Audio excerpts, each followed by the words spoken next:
नमस्कार, सिटी न्यूजच्या रात्री 10च्या बुलेटिनमध्ये प्रेक्षकांचं मनपूर्वक स्वागत आहे। आज दिनांक 11 डिसेंबर 2025 वार गुरुवार। बातमीपत्राची सुरुवात करूया विचारमालेने। आत्मसमाधान ही खरी समृद्धी आहे, ती प्राप्त करण्याचा प्रयत्न करा। आजचा सुविचार आपण बघितला। आता बघूया बातमीपत्रातील ठळक बातम्या। या हेडलाईन्सचे प्रायोजक आहेत बीटीपी यात्रा ग्रुप अमरावती।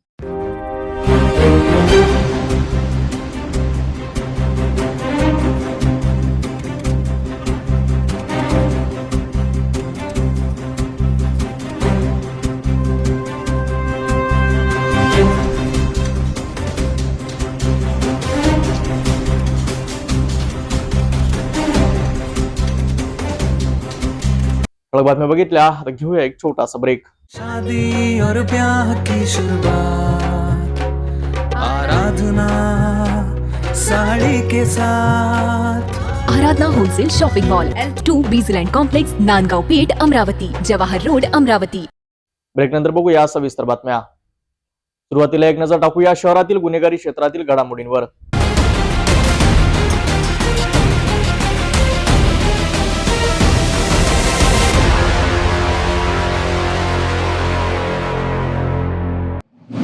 अमरावती जिल्हाधिकारी कार्यालयासमोर असलेल्या दिल्ली दरबार हॉटेलमध्ये चोरी करणारा अट्टल चोर गाडगेनगर पोलिसांच्या जाळ्यात अटकला आहे।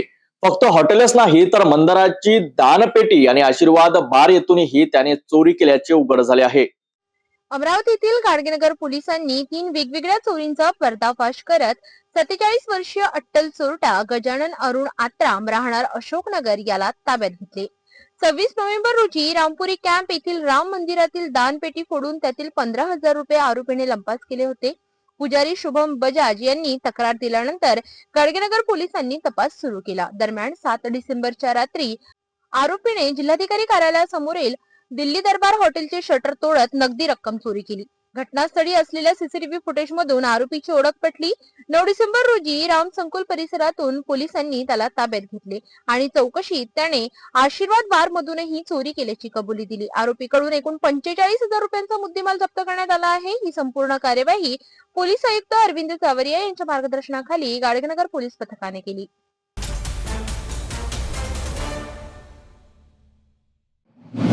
अमरावती शहरात अंमली पदार्थाच्या विक्रीवर मोठी धडक कारवाई। गुन्हे शाखेने अवैधरित्या मॅफेडॉन एमडी ची विक्री करणाऱ्या टोळीला ताब्यात घेतले असून तब्बल 3,90,000 रुपयाचा मुद्देमाल जप्त करण्यात आला आहे। पोलीस आयुक्त अरविंद जावरिया यांनी अमरावतीतील ड्रग्ज विक्रेत्यांवर कठोर कारवाईचे आदेश दिल्यानंतर गुन्हे शाखेचे विशेष पथक तयार करण्यात आले। पोलीस निरीक्षक संदीप चव्हाण यांच्या नेतृत्वाखाली पथक आयुक्तालय हद्दीत पेट्रोलिंग करीत असताना गुप्त बातमीदाराकडून महत्त्वाची माहिती मिळाली। त्या माहितीनुसार सय्यद सोहेल उर्फ फज्जू आणि त्याचे 2 साथीदार मॅफेडॉन म्हणजेच एमडी हा अंमली पदार्थ विक्रीसाठी गॅलेक्सी हॉटेल कडून कांतानगरकडे जाणाऱ्या रस्त्यावर येणार असल्याची माहिती मिळाली। यावर तातडीने सापळा रचत पथकाने तिघांनाही जेरबंद केले। तपासात त्यांच्या ताब्यातून 26.830 ग्रॅम एमडी, एकूण 3 मोबाईल, इलेक्ट्रॉनिक वजन काटा असा एकूण 3,90,300 रुपयांचा मुद्देमाल जप्त करण्यात आलाय। सय्यद सोहेल फज्जू वय वर्ष 25, शेख अयान वय वर्ष 20, सय्यद सैफ वय वर्ष 27 ही अटक करण्यात आलेल्या आरोपींची नावे असून सय्यद अल्तमश, शेख नईम उर्फ राजा उर्फ होंगा आणि शेख सोनू हे 3 फरार झालेल्या आरोपींची नावे आहेत। तपासादरम्यान अटक आरोपींनी कबूल केले की जप्त केलेल्या एमडीचा माल हा या 3 फरार आरोपींचाच आहे। या प्रकरणी गाडगेनगर पोलीस स्टेशन मध्ये एनडीपीएस ऍक्ट अंतर्गत गुन्हा दाखल करण्यात आला असून एमडी कुठून आणली आणि शहरात कुणाकुणाला पुरवली याबाबतचा तपास आता वेग घेत आहे। पोलिसांचे म्हणणे आहे की अमरावतीत एमडीचे सेवन करणारे, विकणारे आणि पुरवठा करणाऱ्यांच्या संपूर्ण रॅकेट लवकरच उघडकीस येईल। ही कार्यवाही पोलीस आयुक्तांच्या मार्गदर्शनास पोलीस निरीक्षक संदीप चव्हाण यांच्या नेतृत्वाखाली करण्यात आली।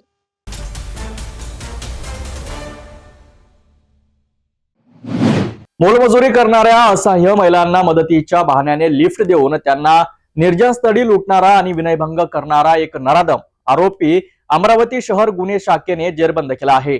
महिलांच्या सुरक्षेच्या दृष्टीने अत्यंत संवेदनशील आणि गंभीर गुन्हे करणाऱ्या या सराहित गुन्हेगाराला पकडण्यात पोलिसांना यश आलं आहे। आरोपी मनीष जोशी यांच्या अटकेमुळे अनेक अनसुलझे गुन्हे उघड होण्याची शक्यता आहे। या संदर्भात सविस्तर माहिती पाहूया। अमरावती शहर गुन्हे शाखेने एका अत्यंत गंभीर गुन्ह्याची उकल केली आहे. निराधार आणि वयोवृद्ध महिलांना हेरून त्यांना मोटरसायकलवर लिफ्ट देण्याच्या बहाण्याने निर्जन स्थळी नेऊन त्यांच्याकडून सोन्याचे दागिने आणि रोख रक्कम लुटणाऱ्या तसेच त्यांचा विनयभंग करणाऱ्या मनीष अनिल जोशी नावाच्या एका सराईत गुन्हेगाराला अटक करण्यात आली आहे. 5 ऑक्टोबर 2025 रोजी नांदगाव पेठ पोलीस स्टेशन मध्ये शांता भस्मे नावाच्या एका 57 वर्षीय महिलेने तक्रार दाखल केली होती.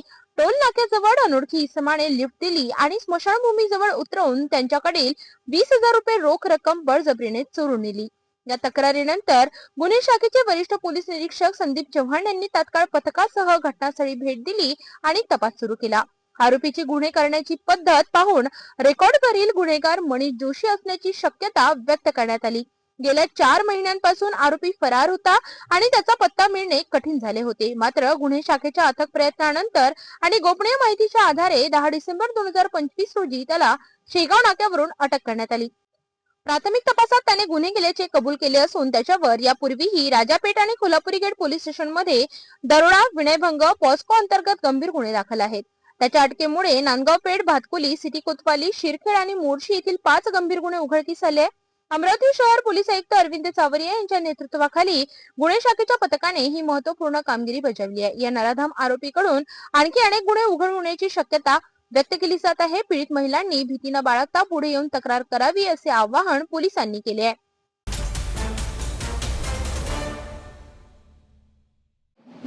गेल्या काही दिवसांपासून अमरावती शहरातील सातुर्णा परिसरात भूमाफियांचा दहशतीचा मुद्दा सतत समोर येत आहे. आमच्या चॅनलने हे प्रकरण 2दा दाखविले होते आणि आता या प्रकरणात अजून मोठी माहिती हाती आली आहे. अमरावतीतील सातुर्णा परिसर येथे बुलेट शोरूमच्या बाजूला असलेली सर्वे नंबर 17-2A ही रामगोपाल व्यास यांच्या मालकीची अंदाजे 15,000 स्क्वेअर फूट खुली जागा. गेल्या काही दिवसांपासून हीच जागा हडपण्यासाठी भूमाफिया हरीश आडवाणी आणि त्यांची मुले प्रयत्न करीत असल्याचा गंभीर आरोप समोर आलाय. रामगोपाल व्यास यांच्या जागेच्या दक्षिणेकडे 10 नोव्हेंबर रोजी हरीश आडवाणी यांनी 20 आरची खुली जागा विकत घेतली. याच जागेवर टाटा झुडिओ या प्रकारचे मोठे शोरूम उभारून 22 लाख रुपये प्रति महिना भाड्याने देण्याचे त्यांचे नियोजन असल्याची माहिती मिळते. मात्र कंपनीची अट फ्रंट 100 फुटांचा हवा आणि आडवाणींकडे फक्त 76 फूट फ्रंट. त्यामुळे शोरूम साठी आवश्यक असलेला 24 फूट अतिरिक्त फ्रंट घेण्यासाठी आडवाणी यांनी व्यास परिवारावर दबाव टाकला. इतकंच नाही तर ही जागा विकली नाही तर जीव घेण्याच्या धमक्याही दिल्याचा गंभीर आरोप व्यास कुटुंबियांनी केलाय. मेरा नाम है विष्णु व्यास। क्या प्रकरण हुआ था यहाँ पे? इसमें कैसा है, मेरे बगल में मेरे बड़े भाई साहब है रामगोपाल जी व्यास और मेरा जो पुतनिया है आदर्श व्यास, इन दोनों के नाम पे जगह ली है 14 आर, जिसका क्षेत्रफल करीबन 15,000 70 फुट के आसपास आता है। तो ये ज़मीन हमने पिछले साल जनवरी में खरीदी करी है और खरीदी करने के पहले हमने जो मालिक थे जूने वाले उनसे हमने मोजनी करवा के ली है और मालिक ने मोजनी करने के बाद में बाकायदा जो डिपार्टमेंट के जो नजूल के सर्वेयर आए थे उन्होंने जो पॉइंट बताया था वो पॉइंट के ऊपर हमने उस हिसाब से हमने कंपाउंड वॉल करी थी, हमने प्री कास्ट की कंपाउंड वॉल। उसके बाद में हमने खरीद ली है और हमारा सब फेरफार हो गया है, सब ओके हमारा। उसके बाद में अभी 10 नवंबर को बाजू में रामगोपाल जी व्यास के बाजू में जो अडवाणी हरीश अडवाणी करके बहुत बड़े बिल्डर है जिनका अडवाणी वाइन्स नाम की बहुत बड़ी फैक्ट्री है, और ये बंदे ने क्या किया, मेरे दुकान पे आया था। अमरावती शहरातील इतवारा बाजार परिसरात मनपाच्या स्वच्छता विभागाचे पितळ उघडे झाले आहेत. मुख्य बाजारपेठातच घाणीचे साम्राज्य निर्माण झाल्याने नागरिक त्रस्त झाले आहेत. नियमित सफाई न झाल्याचा आरोप व्यापारी आणि नागरिकांनी सिटी न्यूज समोर केला आहे. अमरावतीतील इतवारा बाजार हा शहराचा गजबजलेला आणि ऐतिहासिक व्यापार केंद्र. पण गेल्या काही दिवसांपासून इथं घाण, अतिक्रमण आणि साचलेल्या नाल्यांच्या पाण्याचा दर्प यामुळे नागरिक हैराण झाले आहेत. कॅमेऱ्यात कैद झालेल्या दृश्यात रस्त्यावर साचलेले घाण पाणी, तुडुंब भरलेल्या ओसंडून वाहणाऱ्या नाल्या, अतिक्रमणामुळे अरुंद झालेल्या रस्ते आणि गल्ल्या तसेच स्वच्छतेकडे पूर्ण दुर्लक्ष असे स्पष्ट दिसत आहे. नागरिक आणि व्यापाऱ्यांनी सिटी न्यूजशी बोलताना सांगितले की मनपाच्या स्वच्छता गाड्या दिसतच नाहीत, नियमित साफसफाई होत नाही, वास, डास आणि रोगराई वाढते, आम्ही त्रस्त झालोय. तर काही व्यापाऱ्यांनी थेट आरोप केलाय की महानगरपालिका शहरभर स्वच्छतेच्या जाहिराती करते पण मुख्य बाजारातच स्वच्छतेचा बोजवारा उडालाय. हॅलो, अमरावती मछली मार्केट, मटन मार्केट इधर गंदगी का आलम जरा बढ़ गया है, तो सिर्फ इसके ऊपर थोड़ा गौर फरमाए महानगर पालिका वाले। जैसा कि आप देख रहे हैं यहाँ पर इतवारा बाजार के मटन मार्केट और मछली मार्केट में हम खड़े हैं और यहाँ पे देखिए गंदगी का ये आलम है कि कोई भी महिला बोलो या जेंट्स बोलो यहाँ आ भी नहीं सकता है, इतनी यहाँ पे दुर्गंध चलती है। और सफाई के मामले में भी यहाँ पे अभी आपने देखा है सफाई भी जो है नियमित तौर पे नहीं हो रही। कभी कभी आते हैं और सफाई करके चलते हैं। ये यहाँ पे एक जो एरिया है ये गड्ढा है, यहाँ पर तो सफाई का ये आलम है कि महीनों से इसकी सफाई नहीं है। और जैसा आप देख रहे हैं मटन मार्केट के अंदर तो कोई अंदर जा भी नहीं सकता है। आणि आमच्या इथे इतवारा बाजारात अशी प्रथा आहे की बाहेरचं तर कोणी येत नाही, इथले दुकानदार वर्षानुवर्षी पिढ्यानं पिढी इथं व्यवसाय करत राहतात। आणि आम्ही आजपर्यंत पाहिलेलं आहे की महानगरपालिका म्हणा इतर कोणी कर्मचारी म्हणा टॅक्ससाठी असे मरमर करतात की त्यांच्या दुकानं काय उद्ध्वस्त करायच्या मागे लागतात अतिक्रमणाच्या नावाने। आणि सुखसुविधा म्हटलं तर इथं काहीच नाही आहे। अगोदर जेबकचऱ्यांचा त्रास होता, आता लाईनचा त्रास आहे। म्हणजे इथे पाण्याची काहीच व्यवस्था नाही आहे, कोण कुठून येऊन राहिलेलं आहे। आणि शहराचं नाक म्हटलं म्हणजे इतवारा बाजार। आणि प्रश्न असा आहे की प्रत्येक याच्यावर पायसान जे एंट्री गेट म्हटले जाते त्याला तर त्याच्यावर असे म्हणजे गुजबुजलेले दुकानं। शहराचं नाक म्हटलं गेलेलं इतवारा बाजार आणि जे आहे एंट्री गेट तिथं फारशा म्हणजे हातगाडी दुकानं हे ते लागलेले आहे। आणि तुम्ही एंट्री गेटवर पाहत असाल की किती कचरा नाल्याचं पाणी डबडबलेलं, यांची व्यवस्था करायला सांगितलं की ते येऊन जातात अतिक्रमणावर, लोकांच्या दुकानं काय पाडतात, त्यांचं शेड ते पालं काय हटवतात आणि हे गेल्याच्या नंतर त्वरित तिथं वापस जसंच्या तसं होते। पर्याय व्यवस्था तुम्ही अशी करा की जेणेकरून प्रत्येक एका जणाला पाठवा आणि त्याचं रोज हे करा निरीक्षण आणि त्याचा संपूर्ण न्यायनाट करा। लोकांच्या या तक्रारी नक्कीच गंभीर आहेत। इतवारा बाजार सारख्या महत्त्वाच्या भागात घाणीचे साम्राज्य असल्यास प्रशासनाच्या कामकाजावर प्रश्न उपस्थित होणे स्वाभाविक आहे। आता मात्र पाहण्यासारखे हे की मनपा प्रशासन हे प्रश्न किती लवकर आणि किती प्रभावीपणे सोडवते। कारपोरेशन का कोई भी ध्यान यहाँ पर है नहीं साफ सफाई पे। और नीरा अतिक्रमण आया कि पहले उनकी स्पीड देख लो, ग्राहक का सामान अगर लीगली भी रहा तो उसको उठा के डालना और उनको अरे रवैया से बात करना, मगर साफ सफाई पे कोई भी ध्यान नहीं है। कस्टमर आ रहा है, लेडीज गिर रही, व्यापारियों का सामान गिर रहा कीचड़ में, कोई ध्यान नहीं है। एक दिन महीने में साल में एक बार साफ सफाई होती, उसके बाद कोई भी साफ सफाई की तरफ ध्यान नहीं है। अगर ये रेगुलर हफ्ते में 2 बार अगर साफ सफाई है तो कोई व्यापारी को इससे कोई तकलीफ नहीं होगी। मगर क्या डेली आओ कीचड़ में पानी में सामान गिर रहा, नुकसान हो रहा, कोई ध्यान नहीं है कारपोरेशन का। हम चाहते हैं कि बस हमारे व्यापारियों की बात सुने, हमारा जो तकलीफ हो रही है उसका निवारण निकाले और कुछ भी नहीं कराया जाता। बस हमारी सरकार से ये निवेदन है कि भाई आप इस पे ध्यान दें थोड़ी साफ सफाई पर। ये अंडा गली के अंदर पानी का ये हाल है कि ये रोड पर इतना पानी है कि ना ये यहाँ पर हमने कारपोरेशन में सब कुछ कर लिए, लेकिन कारपोरेशन का यहाँ ध्यान नहीं है। आयुक्त को फोन कर रहे हैं, आयुक्त को फोटो भेजे, लेकिन है ना आयुक्त सोए हुए हैं। आयुक्त को समझ में नहीं आ रहा आकर देखना यहाँ पर क्या हाल है करके। हम पर दुकानदारों की पूरी दुकानदारी खत्म हो गई बात इतना पानी के अंदर। और ये है ना रेसिडेंट एरिया नहीं है, ये कॉमर्शियल एरिया है। यहाँ पानी आ रहा कहाँ से, नाला भरी क्यों, ये है ना कारपोरेशन नहीं देखती। वो यहाँ का जो ठेकेदार है उसको है ना बोले तो 2 शिपर को भेजता, 4 फावड़े से ऐसा ऊपर का पानी निकाल लेते और वो शिपर भी चले जाते। ये यहाँ की जो नाली है अंडा गली की, ये कम से कम 6-8 महीने से वैसी भरी रहती। तात्पुरता काम करते हैं, एक दो इन्हें फावड़ी वगैरह लगा के बाद में वैसी रहती। इधर की पूरी गिराई ठप हो गई और हफ्ते के आते नहीं परमानेंट इलाज होने को ना। जैसा धाबा ग्राउंड फ्लोर थोड़ा ऊंचा करके हरदम के लिए इसके टोल निकालने को ना। निवेदन हमारा यही निवेदन है कि ये धाबा करके परमानेंट इलाज होने को ना। और नाली जो है इधर की जो चाबी वाली के गली की नाली बड़ी करके हरदम के लिए परमानेंट के लिए इलाज हुआ तो होगा, नहीं साफ सफाई है दूसरे दिन और पैक हो जाती रेगुलर वो सफाई होने को ना, और नाली नवे से रिपेयरिंग करके सुधारने को ना। जब भी होगा हल साफ सफाई से होगा नहीं, क्योंकि वो नाली जो है डब हो गई और उसमें कचरा बहुत जमा है और उसके से गिराकी पूरी ठप हो गई और गिराक गिर रहा है, लेडीज आती नहीं लाइन में। आप खुद आके देखो, आयुक्त से मेरा निवेदन है कि एक बार आप आके देखो। ये इतवारा बाजार का जो कचरा है, ये कचरे से 2 से 3 बार इतवारा बाजार में अंगार लग चुकी है। इस पर मानव का कोई ध्यान नहीं है।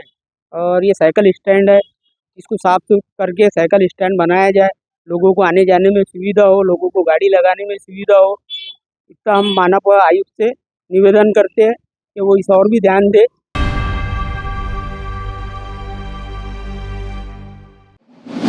अमरावती शहरातील नागरी प्रश्न चिघळत असताना आता मॉडेल रेल्वे स्टेशनच्या स्थानांतरणाला जोरदार विरोध सुरू झाला आहे। विदर्भ राज्य आंदोलन समितीने 11 डिसेंबर रोजी राजकमल चौकात एकदिवसीय धरणे आंदोलन करत प्रशासनाला ठणकावून सांगितले, स्थानांतरणाचा निर्णय तात्काळ स्थगित करा।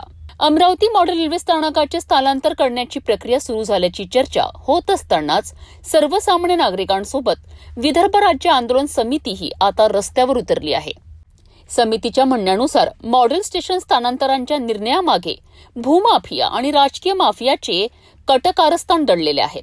विदर्भ राज्य आंदोलन समितीचे पश्चिम विदर्भ अध्यक्ष प्राचार्य PR राजपूत, शहर अध्यक्ष रियाज अहमद खान, रंजना मामर्डे, राजेंद्र आगरकर यांसह अनेक पदाधिकारी, कार्यकर्ते आणि सामाजिक संघटनांचे प्रतिनिधी मोठ्या संख्येने या आंदोलनात सहभागी झालेत। मॉडेल स्टेशन न हलवण्याच्या मागणीसोबतच रेल्वे पुलाची दुरुस्ती तातडीने करण्यात यावी, इतवारा बाजारातील उड्डाण पुलाचे काम युद्ध पातळीवर सुरू करण्यात यावे, अशा स्पष्ट मागण्या आंदोलन दरम्यान करण्यात आल्या। लोकप्रतिनिधी आणि विभागीय प्रशासकीय अधिकाऱ्यांनी वारंवार आश्वासनं दिलीत, मात्र प्रत्यक्षात कामाचा वेग शून्य असल्याचे आंदोलनकर्त्यांनी सांगितले। रेल्वे पूल बंद असल्याने शहरातील वाहतूक कोंडी अधिकच तीव्र होत असून लोकांना प्रचंड त्रास सहन करावा लागतोय। या सर्व प्रश्नांकडे दुर्लक्ष होत असल्याचा आरोप करत आंदोलनकर्त्यांनी इशारा दिला आहे। मागण्या मान्य न झाल्यास पुढील काळात मोठे आंदोलन छेडले जाईल। अमरावतीच्या पायाभूत सुविधांचा प्रश्न सुटेल का? रेल्वे स्थानांतरणाचा निर्णय थांबविला जाईल का? आता सर्वांची नजर प्रशासनाच्या पुढील भूमिकेकडे लागली आहे। आज विदर्भ राज्य आंदोलन समिती व जय विदर्भ पार्टी यांच्या संयुक्त विद्यमानाने इथे आंदोलन आयोजित करण्यात आलेलं आहे।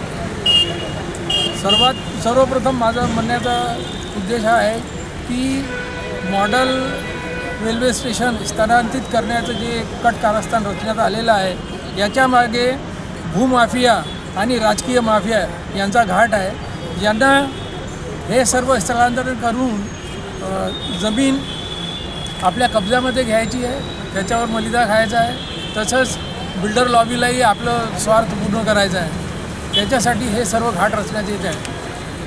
दुसरी गोष्ट, लोकांना हे पुलियाची राहदारी बंद करून लोकांना वेठीस धरण्यात आलेला आहे, कारण लोकांची मानसिकता तयार व्हायला पाहिजे की जर हा पूलही इथून गेला आणि मॉडेल रेल्वे स्टेशन इथून चालला गेला दुसऱ्या ठिकाणी तर आपल्यासाठी चांगला सोयीचं होईल, म्हणून त्यांनी लोकांना वेठीस धरून ही राहदारी पुलावरची बंद केलेली आहे।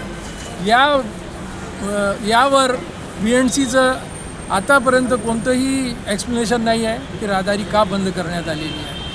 तसं ह्या पुलावर सर्वात लांब अप्रोचेस आहे, ते जसेचे तसे आहे, त्याला काही रिपेअर करायची आवश्यकता नाही।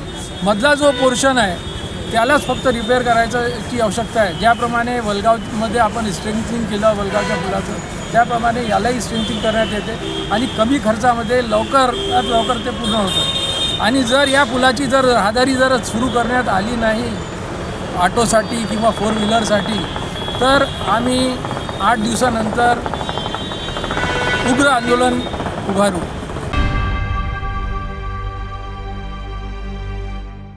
तपोवनपासून फक्त 1.5 किलोमीटर अंतरावर राधानगरी लेआउट लेक व्ह्यू प्लॉटसह मोजकेच प्लॉट शिल्लक।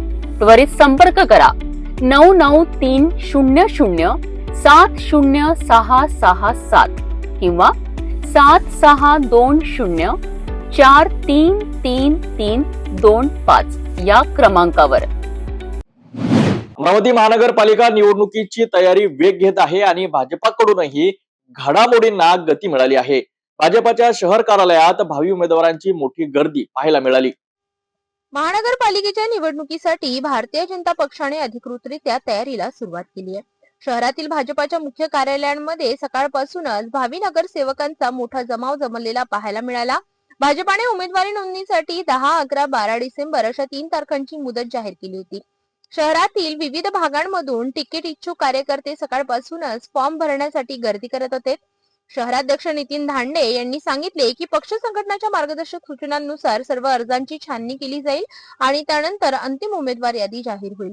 युतीबाबतचे विचारले असता नितीन धांडे यांनी स्पष्ट केले, जोपर्यंत वरिष्ठांचा आदेश येत नाही तोपर्यंत युवा स्वाभिमान पार्टी सोबत युती होणार की नाही हे सांगता येणार नाही. त्यामुळे शहरातील राजकीय समीकरणांमध्ये अनिश्चितता कायम असली तरी उमेदवारांच्या उत्साहात मात्र कोणतीही कमी दिसत नाही. काय सांगाल, आजपासून बीजेपीच्या वतीने जे आहे महानगरपालिका निवडणुकीच्या तयारीला सुरुवात झाली आहे. भावी उमेदवारांचे फॉर्म सुद्धा घेण्यात आता सुरुवात झाली. कशा पद्धतीची तयारी आहे? आता सगळ्यात आधी तर आम्ही भारतीय जनता पक्षाचे जितकी इच्छुक उमेदवार आहेत त्यांचे आज उद्या परवा 10, 11, 12 तारखेपर्यंत त्यांना आम्ही हे जे फॉर्म आहेत त्यांचे जे अर्ज आहेत ते इश्यू करत आहोत. त्यांना आणखी ती भरून त्यांना 13 तारखेपर्यंत सबमिटी करायचे आहेत. त्याच्यानंतर प्रभाग वाईज आमचे इंटरव्ह्यूज होणार आहेत. अतिशय चांगला प्रतिसाद आहे. ज्या संख्येने लोक इच्छुक उमेदवार इथे उमेदवारी मागायला आले आहेत ते पाहून खरंच आश्चर्य वाटते. आणखी बरं वाटते की पक्षाचं इतकी लोकप्रियता वाढलेली आहे. आणखी ज्यांना भाजपचंच तिकीट पाहिजे. समजा भाजपचं भेटलं नाही तर मग आम्ही दुसरीकडे जाऊ असं लोकांचा निष्कर्ष असला तरी भाजपचा हा जो कार्यकर्ता आहे 99% कार्यकर्ता हा दुसऱ्या पक्षात जात नाही. त्याच्यामुळे आम्ही निश्चिंत आहोत त्याच्याबद्दल. आणखी आमची फॉर्म भरून घेण्याची आता प्रक्रिया सुरू झाली आहे. जवळपास किती फॉर्म येतील काय वाटते अंदाज आपल्याला? मी सांगतो तुम्हाला नंतर, एक्झॅक्ट फिगर दिलं ना तुम्हाला मी, पण 600 ते 700पर्यंत फॉर्म द्यायला पाहिजे असं माझी इच्छा. आमदार रवी राणा यांनी काही दिवसा अगोदर म्हटलं होतं की महानगरपालिका आम्ही युतीत लढू. आता काय वाटते आपल्याला, कशा पद्धतीची निवडणूक? हो बरोबर आहे. महायुतीचा एक फार मोठा प्रश्न आहे आपल्यासमोर. आणखी आम्ही त्याच्याबद्दल पॉझिटिव्ह होतो कारण की युती ही वरच्या लेवलवर झालेली आहे विधानसभेच्या इलेक्शनच्या वेळेस. पण आता युतीचा जो निर्णय आहे तो आम्ही या पातळीवर घेत नाही. युतीचा निर्णय आम्ही प्रदेशांचे आमचे जे नेते आहेत त्यांच्यासोबत बसल्यानंतरच, आमचे पालकमंत्री जे आहेत बावनकुळे साहेब त्यांच्यासोबत बसल्यानंतरच घेऊ. त्यांच्याच मार्गदर्शनाखाली हे सगळं करण्यात येईल.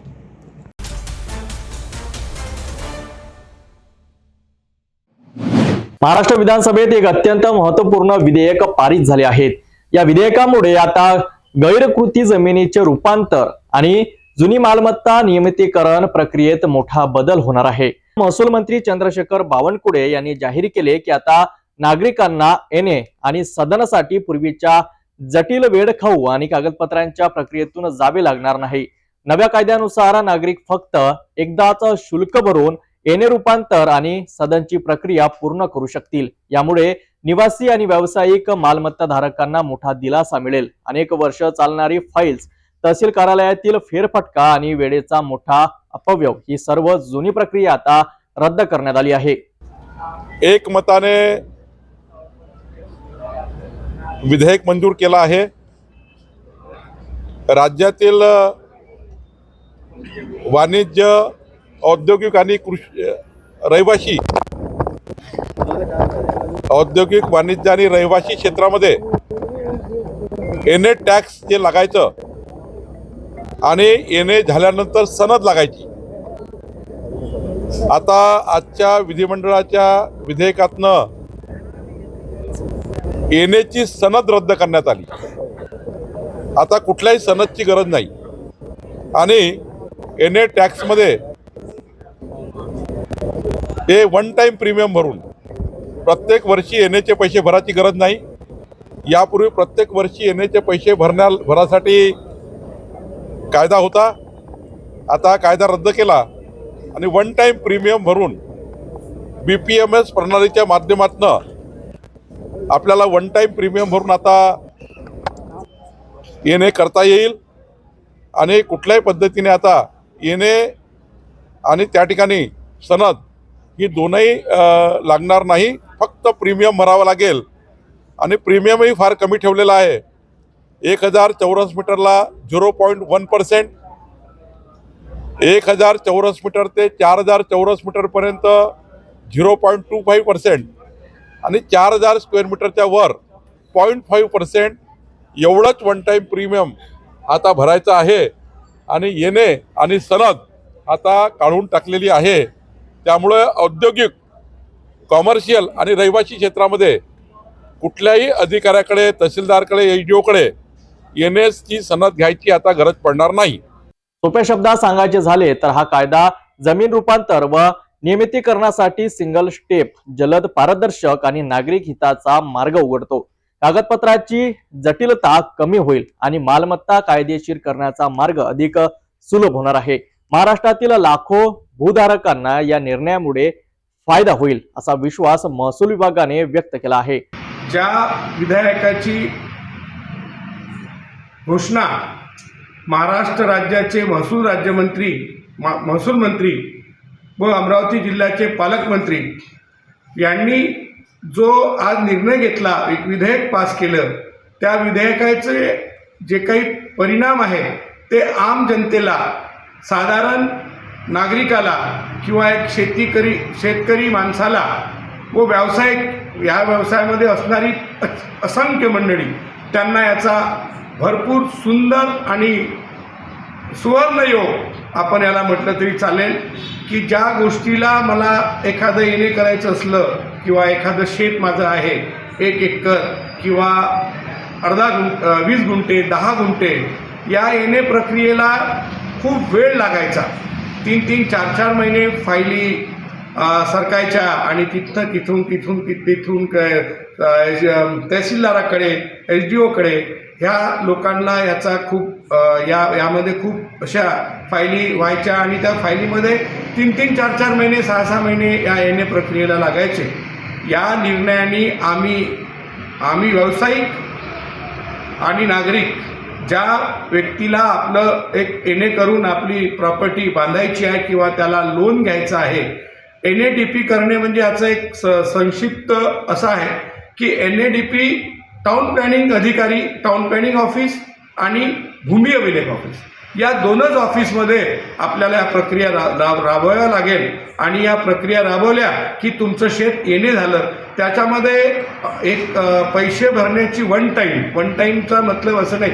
त्यांनी एक आता ते काय त्याच्यामध्ये विधेयकामध्ये पूर्ण माहिती आणि पूर्ण सविस्तर जे काही येईल त्याच्यामध्ये आपण समजून, एक वन टाईम म्हणजे 1 एकर शेत आहे माझं, ज्याचं व्हॅल्युएशन 1 लाख रुपये आहे, तर तुम्हाला 10,000 रुपये त्याच्यामध्ये भरून आपण ज्या क्षेत्रफळाचं येणे करू तेवढ्याचे पैसे भरून आपण ते येणे करू शकतो आणि ते 15-20 दिवसात, महिन्याभरात तुमचं ते काम होईल, अशा आम्हाला अपेक्षा आहे. आणि त्याच्यामध्ये महसूल मंत्री, राज्याचे महसूल मंत्री यांनी खूप चांगले निर्णय, 15 रुपयात 7-12, त्यानंतर अनेक निर्णय या व्यवसायासाठी आणि या महाराष्ट्रामध्ये जे काही या क्षेत्रामध्ये लोक काम करतात, ज्याचं एखादं प्रोजेक्ट रुखलेलं आहे येण्यासाठी किंवा त्याच्यामध्ये बँक लोन देत नाही, असे प्रोजेक्ट वर्ष 2-2 वर्ष रखडले जातात. त्याच्यामध्ये त्याला व्याजाचं एक भुर्दंड बसतो आणि त्याच्यामध्ये त्याचं काम होत नाही. ते काम आता सुरळीत झालं आहे.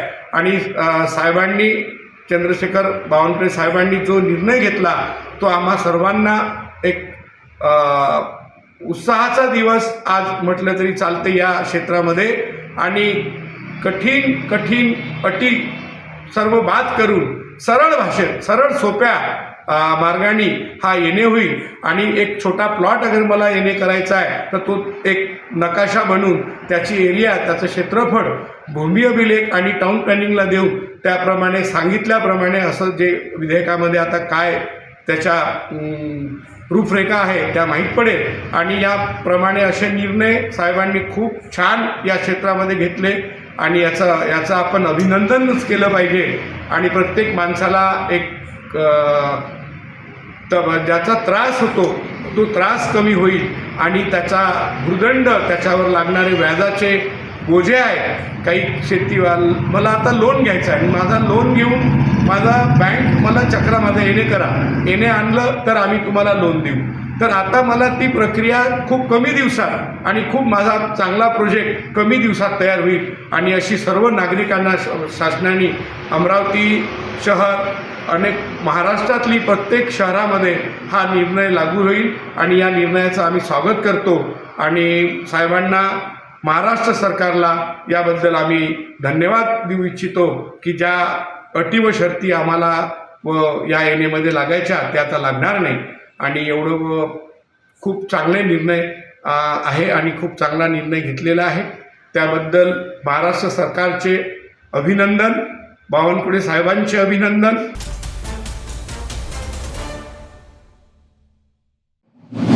अनेक दशकांनंतर प्रथमच धारणीतील 16 लघु प्रकल्पांवर मोठ्या प्रमाणावर कॅनॉल सफाई मोहीम सुरू झाली आहे. नाम फाउंडेशन आणि महाराष्ट्र शासनाचा हा संयुक्त उपक्रम असून सिंचन क्षमता वाढविण्याच्या दृष्टीने हा एक मोठा टप्पा मानला जात आहे. या कॅनॉल सफाई मोहिमेचा शुभारंभ विधिवत पूजन करून करण्यात आला. यावेळी अधिकारी, कर्मचारी आणि ग्रामस्थांची उपस्थिती लक्षणीय होती. पूजनानंतर जेसीबी आणि पोकलॅन मशीनने प्रत्यक्ष कामाला सुरुवात केली. गेल्या 50 दिवसांपासून एकूण 6 जेसीबी आणि 1 पोकलॅन मशीन सातत्याने कार्यरत आहे. एकूण 70 किलोमीटर कॅनॉल नेटवर्क स्वच्छ करण्याचे महत्वाकांक्षी लक्ष्य निश्चित केले गेले आहे. दीर्घकाळ साचलेला गाळ काढणे, सेवा मार्ग दुरुस्ती आणि वाहतुकीची क्षमता वाढविणे ही कामे युद्ध पातळीवर सुरू आहेत. दुसऱ्या छायाचित्रात दिसत आहे की या उपक्रमासाठी तैनात केलेल्या मशिनरी सोबत अधिकारी व स्थानिक कार्यकर्त्यांची ही उपस्थिती, त्यामुळे मोहिमेची भव्यता आणि प्रशासनाचे गांभीर्य अधोरेखित होते. या मोहिमेत धारणी तालुक्यातील पुढील 16 लघु प्रकल्पांवर काम सुरू आहे. यामध्ये खारी, साद्रवाडी, गावलडो, सावलीखेडा, मांडवा, रंभाग, बोबदो, सालई, लवादा, बेरदा, गंभेरी, मोगारदा, जुटपाणी, नांदुरी, हिराबांबई आणि कावरानाला यांचा समावेश आहे. या मोहिमेमुळे कॅनॉल मध्ये वर्षानुवर्षे साचलेला गाळ संपुष्टात येणार असून पाण्याचा प्रवाह सुरळीत होईल. गळती कमी होऊन आगामी रब्बी हंगामात शेतकऱ्यांना अधिक आणि सातत्यपूर्ण पाणी पुरवठा मिळेल असा विश्वास सिंचन विभागाने व्यक्त केलाय.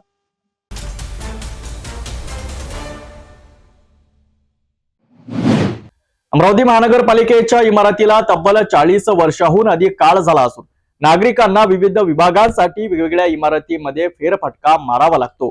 या गैरसोयीचा शेवट करण्यासाठी महानगरपालिकेची नवीन इमारत उभारण्याचा प्लॅन तयार करण्यात आला आहे आणि हा प्लॅन मुख्यमंत्री यांच्या हस्ते मंजुरी करून घेण्यात आल्याची माहिती रवी राणा यांनी सभागृहात दिली.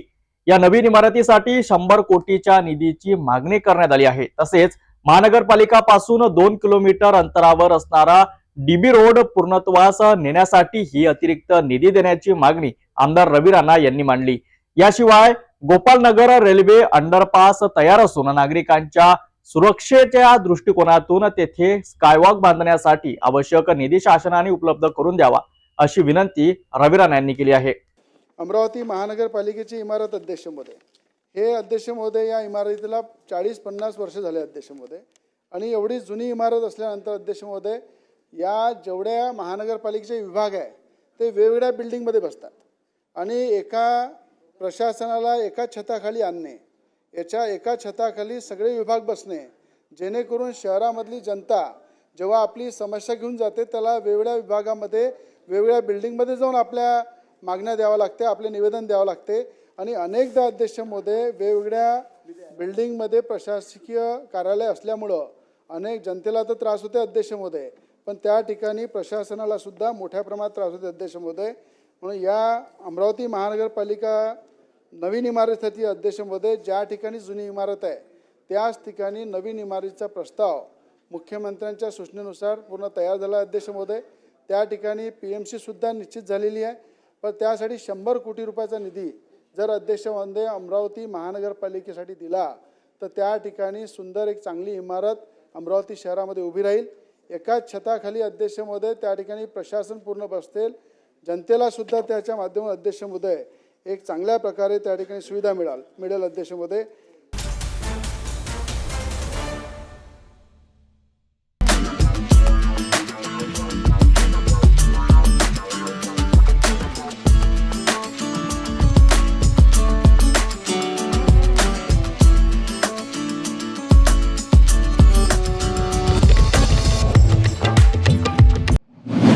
अमरावती रेल्वे स्टेशनच्या विकासासाठी तब्बल 17 कोटी रुपयाचा निधी मंजूर झाला असून ही माहिती आमदार रवी राणा यांनी दिली आहे.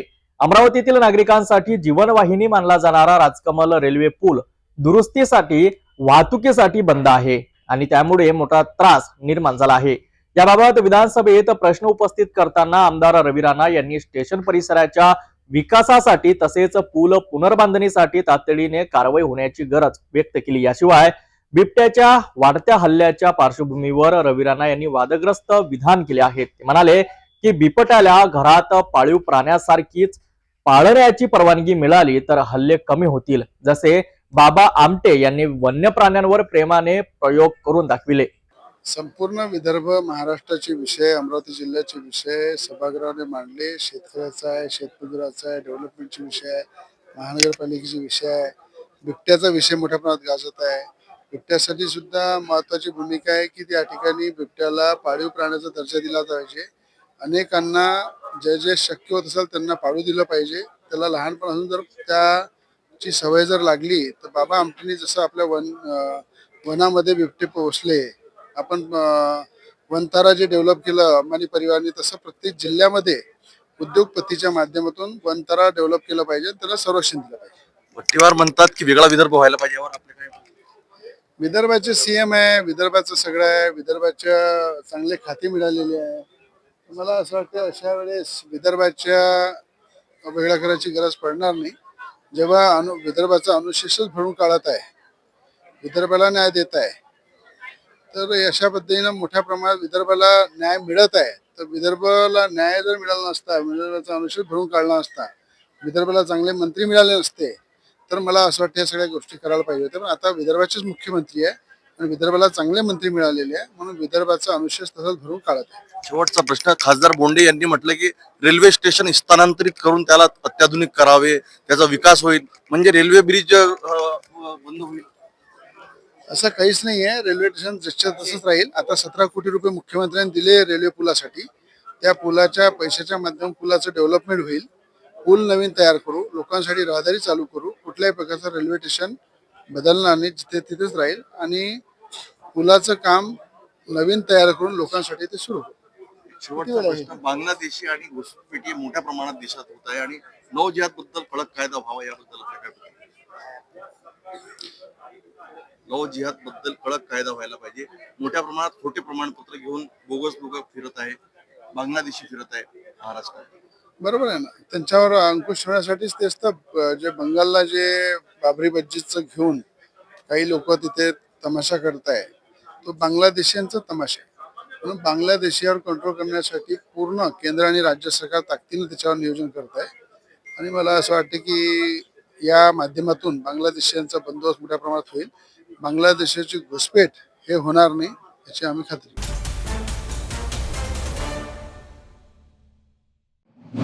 4 दिवसांपासून बेपत्ता असलेल्या 72 वर्षीय गीताबाई नागोसे यांचा जीव वाचला, पण वन विभाग कुठे होता?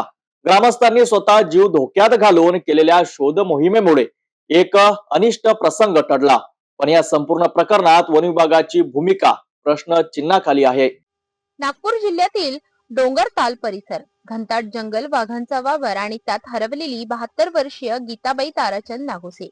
शनिवारी दुपारी बेपत्ता झालेल्या गीताबाईंना सलग 3 दिवस शोधूनही काही सुगावा लागत नव्हता. गावातील जवळपास 20 ते 25 युवकांनी रात्रंदिवस कोणत्याही अधिकृत मदतीशिवाय जंगलाच्या आत खोलवर शोध मोहीम सुरू ठेवली आणि अखेर 4थ्या दिवशी डोंगरताल पासून सुमारे 4 किलोमीटर अंतरावर वाघाच्या हालचाली सर्वाधिक असलेल्या क्षेत्रात गीताबाई बेशुद्ध अवस्थेत सापडल्या.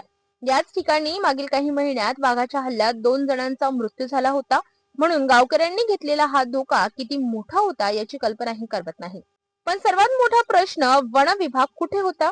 ग्रामस्थांचा आरोप, 4 दिवसात एकही अधिकारी प्रत्यक्ष जंगलात आला नाही. वाघांचा धोका माहीत असूनही आम्हाला जीव धोक्यात घालून शोध कार्य करावं लागलं. वन विभागाने फक्त रस्त्यांवरून शोध कार्य केल्याचे सांगितले जात असले तरी जंगलातील तपासात त्यांचा सहभाग नसल्याचा दावा ग्रामस्थांनी केलाय. ग्रामस्थांची मागणी आहे की वाघांच्या हालचालींवर तातडीने नियंत्रण, शोध पथक कायम कार्यरत ठेवणे, ग्रामीण भागातील सुरक्षेचा प्रथम प्राधान्य, आणि प्रतिबंधात्मक उपाय तातडीने राबविणे. गीताबाईंचा जीव वाचला, पण या घटनेने ग्रामीण नागरिकांमध्ये मोठी असुरक्षितता आणि वन विभागाविषयी अविश्वास वाढला आहे. गीताबाई नागोसे राहणार पंचाळा, हिची मुलगी डोंगरताल इथं दिली होती. ते मुलीच्या घरी 3-4 महिने अगोदरपासून इथे राहतो. अचानक तिची प्रकृती म्हणजे माइंडच्या मुळे ते तड्याकडे निघून गेली आणि तिला तड्याची रस्ता डोंगरतालची समजून ते जंगलाच्या वाटेने निघून गेली. निघाल्यानंतर संध्याकाळी गावात बातमी पसरल्यावर आम्ही फाईट अधिकाऱ्यांना कळवलं असता रात्री 8 वाजता दरम्यान आम्ही हिंडलो. पण रात्र असल्यामुळे आम्ही रस्त्याने हिंडलो आणि संध्याकाळी म्हणजे येऊन गेलो, काही पता लागला नाही. दुसऱ्या दिवशी फाईस्टला आम्ही रिक्वेस्ट केलं की आम्ही आणि फाईस्टचे लोक मिळून आम्ही पायी हिंडू. कारण फाईस्टवाल्याच्या म्हणण्याप्रमाणे त्यांचं म्हणणं होतं की आम्ही तुम्हाला हिंडू देत नाही, तुम्हाला हिंडायचं आहे तर गाडीमध्ये हिंडणं शक्य नव्हतं, पायदळ हिंडणं ते शक्य होतं. काल फाईस्टची टीम आली, गावच्या 10-15 लोकांना नेलं आणि गाडीनं घुमवलं. आम्ही म्हटलं की ह्या जिथं गाडी जात नाही तिथं आम्हाला पाहायचं आहे, पण ते शक्य नव्हतं. त्यांनी म्हटलं की आम्ही हिंडतो. ते लोक पायी हिंडले, पण ते ज्या रस्त्याने ते होती त्या दिशेनं नाही हिंडले, त्या दिशेनं आम्हाला पाहायचं होतं. तर पुन्हा आम्ही घरी येऊन गेलो. नंतर गावच्या लोकांनी चर्चा केली की आपल्याला फाईस्टवाल्याला न सांगता, कोणाला सांगता आम्हाला घ्या. तर 10-15 लोक आम्हाला जिथं पाहायचं होतं त्या दिशेनं पाहिले असता आम्हाला कोडमध्ये ती बुद्धी आढळली. आम्ही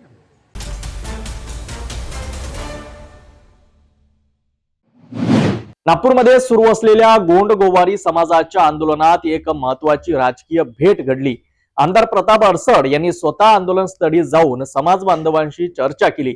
समाजाच्या कास्ट व्हॅलिडिटी, आरक्षण आणि शासनस्तरीय निर्णयावर त्यांनी मोठी भूमिका बजावली. नागपूरमध्ये गोंड गोवारी समाज आपल्या प्रलंबित मागण्यांसाठी आंदोलन करत असताना आमदार प्रताप अडसड यांनी आंदोलनस्थळी भेट देत समाजासाठी ठोस पावले उचलण्याची हमी दिली आहे. भारतीय जनता पक्षाच्या सरकारच्या कार्यकाळात समाजासाठी अत्यंत महत्वाचा कास्ट व्हॅलिडिटी संदर्भातील निर्णय झाला होता, ज्यामुळे हजारो पात्र नागरिकांना वैध दाखले मिळू लागले होते. या दाखल्यांद्वारे शिक्षण, शासकीय नोकरी आणि विविध कल्याणकारी योजनांचे लाभ समाजाला मिळू लागले होते. मात्र 2019 मध्ये सरकार बदलल्यानंतर परिस्थिती बदलली. नव्या सरकारने हा निर्णय न्यायालयात आव्हान दिल्याने समाजाच्या सर्व सुरू असलेल्या लाभांना अचानक ब्रेक लागला. अनेक विद्यार्थ्यांचे शैक्षणिक भविष्य अंधारात गेले आणि नोकरीच्या संधीही थांबल्या. या निर्णयामुळे समाजावर मानसिक, आर्थिक आणि सामाजिक असे तिन्ही प्रकारचे नुकसान झाल्याचे प्रत्यक्ष चित्र आंदोलनस्थळी पाहायला मिळाले. पण सध्याच्या शासनात पुन्हा भाजप सरकार आल्यानंतर मुख्यमंत्री देवेंद्र फडणवीस यांनी समाजहिताचे निर्णायक पाऊल उचलत वडणे समितीची स्थापना केली आहे. ही समिती गोंड गोवारी समाजाच्या सर्व प्रश्नांचा सविस्तर अभ्यास करत असून अहवाल लवकरात लवकर तयार व्हावा आणि शासनाने अंतिम निर्णय द्यावा अशी मागणी आमदार अडसड यांनी ठामपणे केली आहे. ते म्हणाले, मी समाजाच्या प्रत्येक प्रश्नांवर सदैव सोबत आहे. आगामी अधिवेशनात समाजाच्या मागण्यांसाठी जोरदार आवाज उठवणार आहे. गोंड गोवारी समाजातील तरुण, विद्यार्थी आणि महिलांनी आमदारांच्या भेटीचे स्वागत करीत तातडीने न्याय देण्याची मागणी पुन्हा एकदा शासनाकडे केली आहे. या संपूर्ण घडामोडीत आंदोलनकर्त्यांच्या आशा पुन्हा उजळल्या असून शासनाच्या पुढील निर्णयाकडे आता सर्वांचे लक्ष लागले आहे. भारतीय जनता पक्षाच्या नेतृत्वातलं सरकार आलं होतं त्यावेळी आपल्या कास्ट व्हॅलिडिटीच्या संदर्भात निर्णय झाला. त्या संदर्भातले दाखले आपल्याला मिळणं सुरू झाले. त्या दाखल्यांच्या माध्यमातून जे लाभ मिळाला पाहिजे ते लाभही मिळणं सुरू झाले. अनेकांना त्या माध्यमातून ते लाभ मिळाले. पण दुर्दैवानं 2019 मध्ये आपलं सरकार गेलं आणि जे नवीन सरकार आलं त्या सरकारनं अत्यंत दुर्दैवी निर्णय घेतला आणि सरकार या मागील सरकारनं देवेंद्रजीच्या माध्यमातून जे सरकार होतं त्यांनी घेतला होता निर्णय की आम्ही या निर्णयाच्या विरोधात कोर्टात जाणार नाही. 19 साली आलेलं सरकार त्या निर्णयाच्या विरोधात कोर्टामध्ये गेलं आणि दुर्दैवानं तिथून मग आपल्याला या अन्यायाचा पुन्हा सामना करावा लागून राहिला. तिथून त्या व्हॅलिडिटी मिळणं, कास्ट सर्टिफिकेट मिळणं बंद झालं. आणि आपण दुहेरी अडचणीत आलो. आधी आपण एका माध्यमातून लाभ घेत होतो, नंतर आपण आरक्षणात आलो, तोही लाभ बंद झाला आणि ओबीसीचा लाभ बंद झाला. आपण कुठंच बसत नव्हतो. त्यामुळं घरकुलासारख्या अनेक गोष्टी या गोष्टींपासून आपण वंचित राहायला लागलो. परंतु मागच्या सरकारमध्ये पुन्हा एक निर्णय घेतला देवेंद्रजींनी की आपल्यासाठी सुद्धा त्या लाभाच्या योजना सुरू केल्या. गोंडगोवारी समाज जो आपला आहे त्याचा जो अधिकार आणि हक्क आहे तो आपल्या सगळ्यांना मिळाला पाहिजे. आणि त्यासाठी जी वडणे समिती नेमण्यात आली आहे, मला सांगितलं त्यावेळी मी आपल्यासोबत होतो. आपलं आंदोलन झालं, माझ्या भागातले कार्यकर्ते होते, त्यांनी सगळं सांगितलं.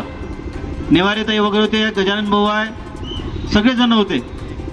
आणि त्यावेळी आपण तातडीनं त्या संदर्भातली घोषणा करून घेतली होती. आता त्या समितीचा अहवाल, त्याच्यानंतर आपले सगळ्या लोकांच्या बयानं सुद्धा त्या समितीसमोर झाल्या आहे आणि वस्तुस्थिती त्या वडणे समितीसमोर आली आहे. आणि त्या माध्यमातून योग्य निर्णय व्हावा याकरिता आता अधिवेशन सुरू आहे. आणि अधिवेशनाच्या माध्यमातून आपल्याला ज्या आपण मागणी केली आहे त्याला अनुसरून असल्यामुळं त्या आपल्या मागण्या मान्य व्हाव्या याकरता माझ्यापर्यंत पूर्ण ताकदीनं आपला विषय मी सभागृहामध्ये मांडील. आणि वडणे समितीचा अहवाल लवकरात लवकर आणून त्याच्या माध्यमातून आपल्या न्याय मागण्या पूर्ण व्हाव्या याकरता शासनाकडे पाठपुरावा करीन. आणि आपल्या प्रत्येक मागणीसोबत आपल्या आंदोलनामध्ये मी सातत्यानं आजपर्यंत सोबत राहिलो आहे आणि आजही आपल्या सोबत आहे, भविष्यातही आपल्या सोबत राहील.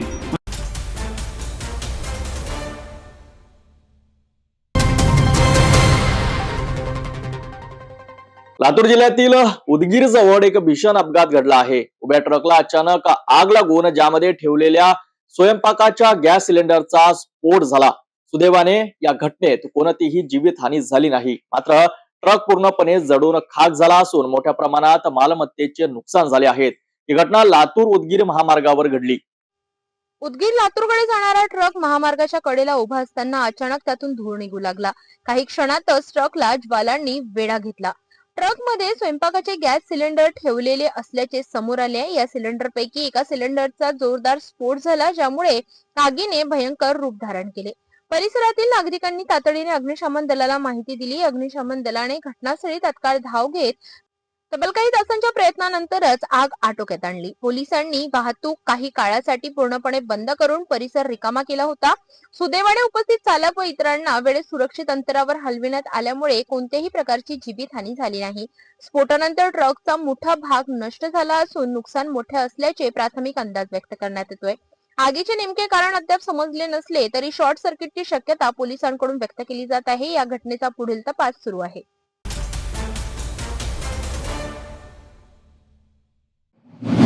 वाशिम जिल्ह्यातील कारंजा तालुक्यात रब्बी हंगाम जोमात सुरू आहे. गहू पिकांसाठी आवश्यक असलेले युरिया खत मात्र शेतकऱ्यांना मिळत नसल्याने मोठी अडचण निर्माण झाली आहे. काही केंद्रांमध्ये खत असतानाही दुकानदार ते देण्यास टाळाटाळ करत असल्याचे आरोप शेतकऱ्यांकडून करण्यात येत आहे.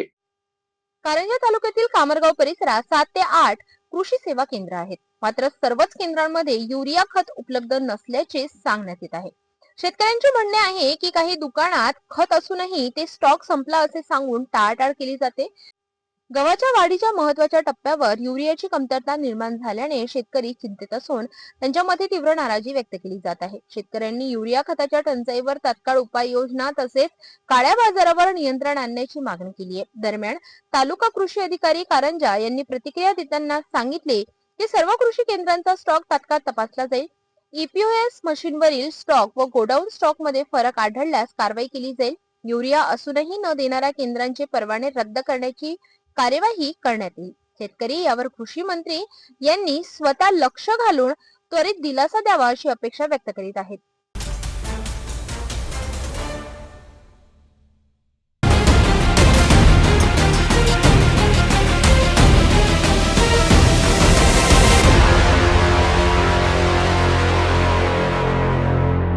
विदर्भ हादरलाय.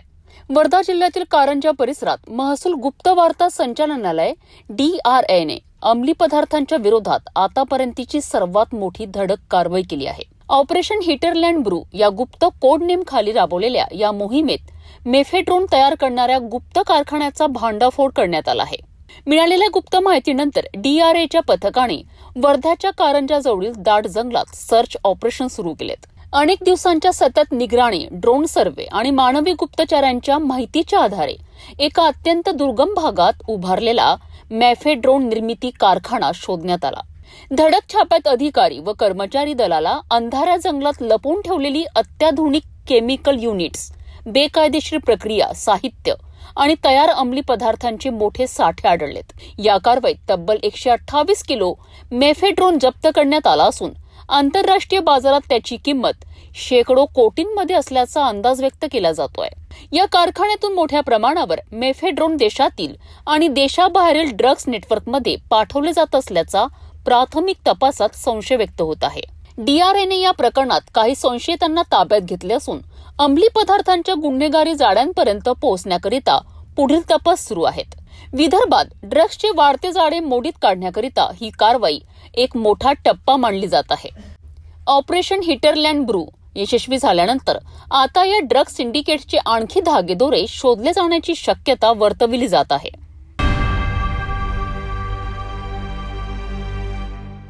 दादा पुन्हा एकदा आजच्या ठळक बातम्या. या हेडलाईन्सचे प्रायोजक आहेत BTP यात्रा ग्रुप अमरावती.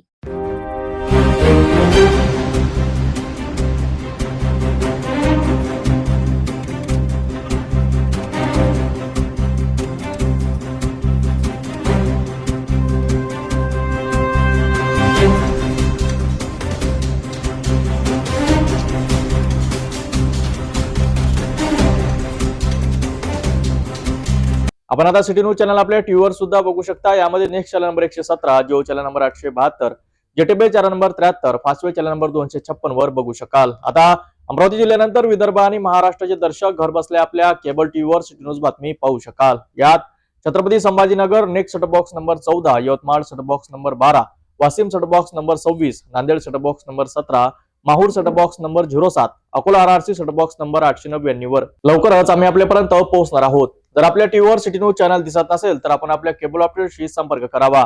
सिटी न्यूज केबलच्या व्यतिरिक्त युट्यूब, फेसबुक, इंस्टाग्राम आणि ट्विटरवर सुद्धा बघू शकता. याकरिता सोशल मीडिया अकाउंट सबस्क्राईब करा, फॉलो करा, लाईक करा. युट्यूब अकाउंट सबस्क्राईब करण्याकरिता सबस्क्राईब बटनला क्लिक करा आणि बेल आयकॉन दाबायला विसरू नका, कारण सर्वात आधी समाचार आपल्यापर्यंत पोहोचणार आहेत. तसेच सिटी न्यूजचे फेसबुक पेज लाईक करा, इंस्टाग्राम आणि ट्विटर हँडल फॉलो करा. आपण व्हॉट्सअपवर सूचना देऊन सुद्धा न्यूज प्राप्त करू शकता. ही बातमी उतरे वेळेवरच थांबूया. पुन्हा भेटून घडामोडी सोबत. नमस्कार. हर खबर पर पैनी नजर, हर मुद्दे पर सटीक वार, यही है सिटी न्यूज की पहचान. जहाँ सच्चाई की आवाज दबाई जाती है वहाँ सिटी न्यूज उठाता है सवाल. हर स्क्रीन पर, हर प्लेटफॉर्म पर हमारी मौजूदगी बोलती है. सिटी न्यूज हमेशा सच के साथ.